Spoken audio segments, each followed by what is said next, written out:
Kisarannya 300 satu bulan. Suami saya seorang kuli. Seorang apa? Kuli angkut. Itu pun satu minggu hanya kerja 1 kali. Kami untuk makan saja hanya baca bismillah dan minum air. Tapi tidak ada yang tahu di rumah, tidak ada yang tahu kalau saya ini nggak makan. Nggak ada yang tahu karena saya nggak pernah mengeluh sama siapapun. Ya Allah, alhamdulillah. Saya nggak pernah meminta sama siapapun.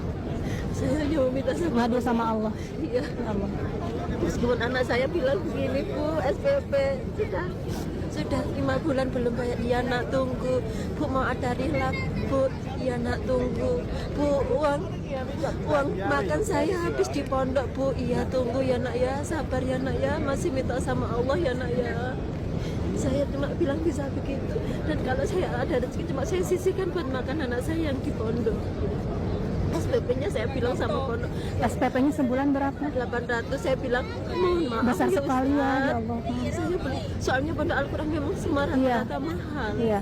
Dan anak saya kepingin semua orang di rumah itu menghina. Kamu orangnya apa? Kerjamu apa? Kok mau mondokin anak gitu? Ya Allah, ya Allah. Orang menghina ibu tapi Allah mengangkat derajat ibu. Alhamdulillah ya Allah. Saya sudah enggak apa-apa, aku punya Allah, bilang gitu aja. Kasih motivasi untuk yang nonton, Bu.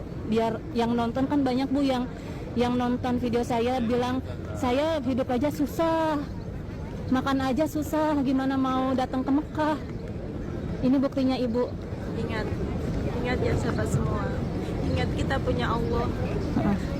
Meskipun saya tidak punya apa-apa di dunia ini, harta, tapi saya punya Allah. Itu lebih dari cukup.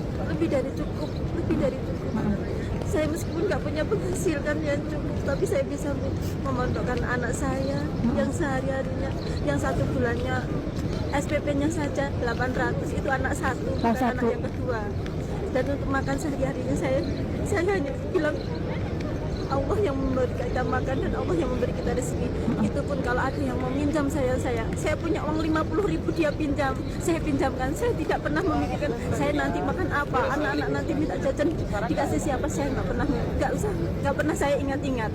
Yang saya ingat Allah pasti akan mencukupinya. Jadi setiap ada orang yang meminjam, saya punya uang berapapun saya pinjamin dan anak saya nggak pernah kekurangan.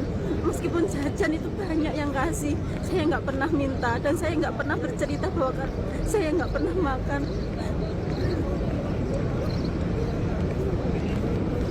Karena saya mensyukurinya, karena saya mengakui itu kekayaan yang tak ternilai.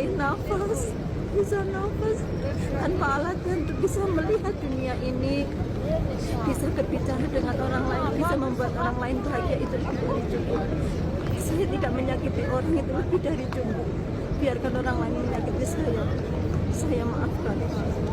Motivasi Sahabat saya semua, tetap bersama Allah sampai akhir hidup saya dan anak turun saya dan ahli Al-Quran.